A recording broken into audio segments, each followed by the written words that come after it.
municipal. Saludos a todos. Bueno, hablamos de bullying la semana pasada, ¿se acuerdan, no? El relato de María Laura Jiménez, esta mamá que decidió ella movilizarse ante lo que había pasado en la escuela a la que va su hija, y a raíz de esto, independientemente del caso de este chico de primer año que se quitó la vida, si sí o no sufría bullying, dejémoslo eso ahí porque no hablamos con la familia. Ella dijo, mi hija sí sufrió en 2 oportunidades, ya en la primaria, ya en una escuela pública, ya en una escuela privada, es algo que está mucho más presente de lo que uno imagina. En la semana pasada, 2 chicos de un establecimiento educativo terminaron en el hospital de niños con fracturas en sus Fractura brazos. en sus brazos. También podemos entrar, se trató de bullying, se trató de que juegan muy violentos, que sí, que no, bueno, pero cuando vos hablas más allá del caso de la fractura del brazo con la mamá, te decía, bueno, pero yo el año pasado tuve que ir a la escuela porque a mi chico lo vivían molestando, lo empujaban, le sacaban las cosas. Y oh casualidad, el mismo chico que lo lastimó, ahora, jugando, entre comillas, era el que lo molestaba el año pasado. Está con nosotros el licenciado Chaín, ¿qué tal? ¿Cómo le va? Gracias por venir. Hola, buenas noches. ¿Cómo estamos?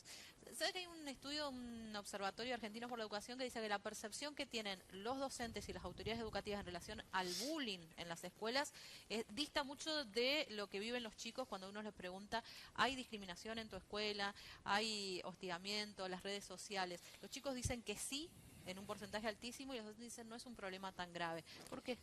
Sí, bueno, esto de decir no es un problema tan grave, claramente es una maniobra defensiva, de negación, de minimización de las agresiones sistemáticas que se dan en el ámbito escolar. Es decir, que en este sentido el bullying es la agresión, el hostigamiento que es ejercido de manera reiterativa, repetitiva.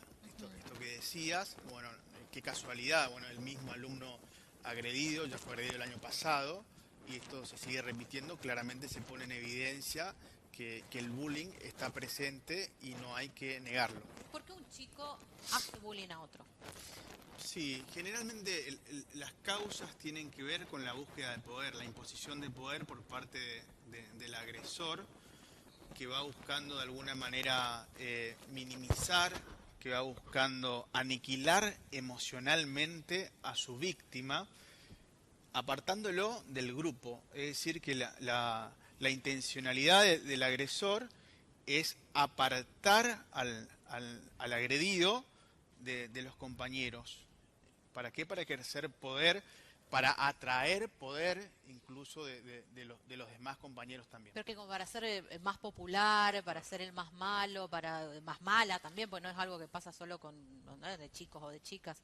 ¿No tiene que ver la casa? Por ejemplo, un chico que en su casa está acostumbrado a escuchar como, por ejemplo, no sé, cosas que antes se decía muy frecuentemente, lo de decir, ah, pero mira cómo lloras y pareces un maricón, o eso es de neno, ¿no? Sí. Eso O el, hace que... o el famoso no servís para nada.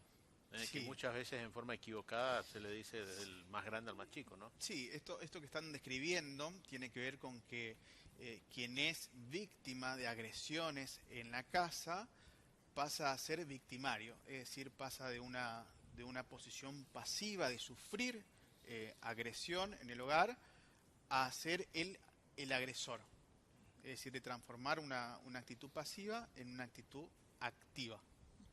Me Y- contaba un padre el otro sí. día que ahora está de moda entre los chicos, especialmente en algunos colegios, el término fraca. ¿El cual? Fraca, fracasado. Fracasado. Sos un fraca. Sí, estas denominaciones más que agresiones físicas son agresiones Por eso. psicológicas que, bueno, dentro de la denominación del bullying aparecen tanto las agresiones físicas como las que describían hoy, como el chico fracturado, como las agresiones a la autoestima.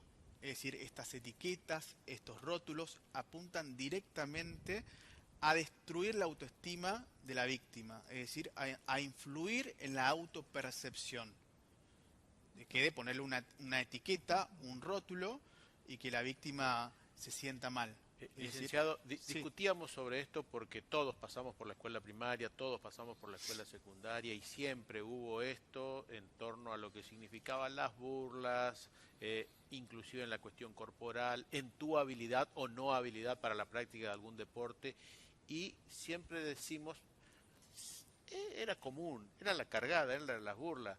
Nunca nadie llegó a estas circunstancias. Hoy la modernidad, la tecnología es la que genera este mayor impacto. Sí, está muy bien la pregunta porque el bullying es un mal de estos tiempos, donde vemos una violencia generalizada, donde vemos ausencias de las funciones paternas adecuadas, un desdibujamiento de los roles que antes estaban más marcados, y esto tiene consecuencias más profundamente en la etapa evolutiva de la adolescencia. ¿Por qué? Porque el adolescente es un ser en búsqueda de su identidad.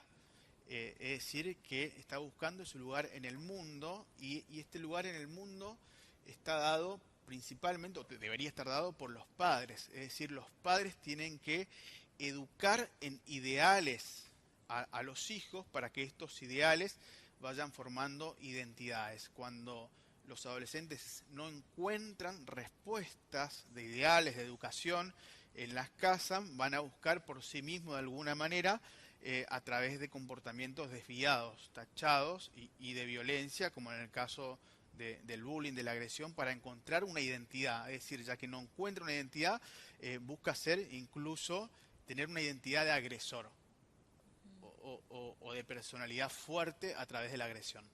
¿Y cuál es ese rol de padres que está desdibujado? Porque uno puede imaginar o conocer que la crianza antes era mucho más autoritaria, el no porque no.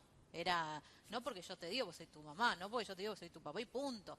Y hoy es como que está mal visto ese no porque no, hoy es como que se entiende que hay que explicar, que todo tiene que ser, digamos, como más democrática en esa relación. Pero por otro lado dice, problemas que tienen los chicos es porque se ha desdibujado el rol de los padres. Entonces, ¿cuál es el rol de los padres? El rol de los padres estrictamente, el psicoanálisis lo denominamos función paterna, que tiene que ver con un rol normativo. Un rol de puesta de autoridad y saber que en la casa los roles no son igualitarios. Los hijos son hijos y los padres son padres. Esto es, los hijos deben adaptarse a la educación y a los lineamientos de los padres para que a su vez esta autoridad se internalice, se asimile y también en la escuela, en los distintos ámbitos, se puedan adaptar a los lineamientos de los sustitutos paternos. Estos son los maestros, los educadores o toda persona que ejerce algún rol directivo en las instituciones. Pues dice, los docentes perdieron autoridad en el curso. ¿Es un problema? Claramente, claramente, ya que el docente que no pueda controlar la violencia es de alguna manera cómplice de la violencia, porque su rol es justamente contener, educar y poder sancionar la violencia en todas sus formas. Cuando esto no ocurre, se está dando riendas sueltas a la agresividad, a la violencia, y esto se intensifica. ¿Y qué pasa cuando el docente logra detectar el inconveniente, llama a los padres y somos los padres los que nos enojamos con el docente y le vamos y hacemos bulla? Sí, bueno, los padres también deben ser educados justamente en relación a ser conscientes de la importancia de su rol y no delegar en la escuela o en los maestros toda la educación del hijo. Y esto es muy frecuente, escuchar a padres decir, bueno, yo me encargo de trabajar y la escuela que se encarga de educar a mi hijo. Y esto no es así, ya que lo que no se da en la casa no se puede dar en la escuela. Se tiene que trabajar de manera integral. ¿Qué tema? Un tema, con lo último, muy discutido, creo que varios programas dedicamos a esto. Los pactos de convivencia en reemplazo de lo que era el sistema de amonestaciones. O el cuaderno, tenías a las 3 firmas, era todo un régimen, a las 3 firmas en el cuaderno era una amonestación, a las 15 amonestaciones te podían expulsar o quedabas libre. En algún momento se dijo que eso no venía a ser un régimen disciplinario que no servía y se optó por cuestiones de convivencia. Pero, digamos, a la luz de los hechos es como que lo otro no servía, pero esto tampoco da tanta respuesta, al menos para estos casos que hablamos. Sí, lo que ocurre es que debe ser un trabajo integral, como decíamos, no solamente la escuela, porque si solamente buscamos intervenir, educar, poner sanciones desde la escuela, pero desde la casa no se hace lo que se tiene que hacer. Va a ser muy duro. Y claramente. Va a ser raro, un chico que en la casa no le di, o sea, y sí, yo no sé si hoy se podría aplicar amonestaciones. En tu experiencia, ¿hay padres que controlan que sus hijos no se conviertan en acosadores, en que sus hijos practiquen el bullying? Tenemos que educar más a nuestra sociedad en salud mental. Hay muy poca educación en salud mental de la enorme importancia que desempeñan los padres, los educadores, no solamente en transmitir información o educación, sino que cuando estamos transmitiendo información, educación, estamos formando a la personalidad. Y en psicoanálisis sabemos que lo que no se hace en su momento, ya no podemos volver el tiempo atrás. Hay un término psicoanalítico que se llama forclusión, que tiene que ver con lo que no se hace en su momento, ya no se puede volver el tiempo atrás, digamos, para arreglar esa personalidad, por decirlo así, para darle lo que se le debe dar a un niño, sobre todo de los 0 a 5 años. Entonces los padres deben ser muy conscientes de esto, de que su responsabilidad es central. La pregunta mía era más malintencionada, era, ¿los padres actuales con los que vos trabajás son conscientes de eso y lo hacen? Bueno, actualmente estoy dando un taller en mi consultorio justamente para formar y capacitar a los padres. Y en la generalidad de los casos no son conscientes. Muchas veces dicen, bueno, mi otro hijo me salió bien, pero este la verdad que salió mal, como diciendo, se crió solo, digamos, de alguna manera, como yo no tengo nada que ver, depositando toda la patología, las etiquetas en el hijo, sin ser consciente de que ese hijo es una resultante del vínculo directo con los padres. Claro, como que nació de un repollo, así salió y... Sí, uno me salió bien y el otro no. ¿Pero y qué cambiamos del anterior a este? La vida, claro. ¿Qué nos pasó? Los ritmos de vida a veces, ¿no? Salimos de una generación donde se ejercía la autoridad y la autoridad del padre se hacía valer. Muchos padres, incluso los padres de mis pacientes, de los tutores, ellos mismos dicen, o sea, yo ni necesitaba preguntarle a mi padre, con una mirada nada más, ya sabíamos lo que él quería y se obedecía. Y hoy por hoy eso no se ve. Hoy por hoy hasta se han invertido los roles. ¿Los padres le tienen miedo a los hijos? Le tenemos miedo a veces. Sí, lamentablemente, y esto trae grandes miedo consecuencias. a que por decirle que no haga algo, miedo a que se encierre, miedo a que se enoje con nosotros, miedo a que no nos quiera. Sí. Y este miedo tiene que ver con sobreprotegerlo al hijo, con no entender de que el padre tiene que sancionar, tiene que educar y formar y supervisar a los hijos. Y no caer en lo que la sociedad consumista, capitalista, de alguna manera nos induce, que es a la búsqueda de capital, de trabajo, preocupados por la economía y descuidar lo más importante. Licenciado, gracias por su visita. Gracias a Hacemos ustedes, paréntesis a veces, ¿no? Entre tantas cosas para poder hablar de esto que quizás sea realmente lo importante.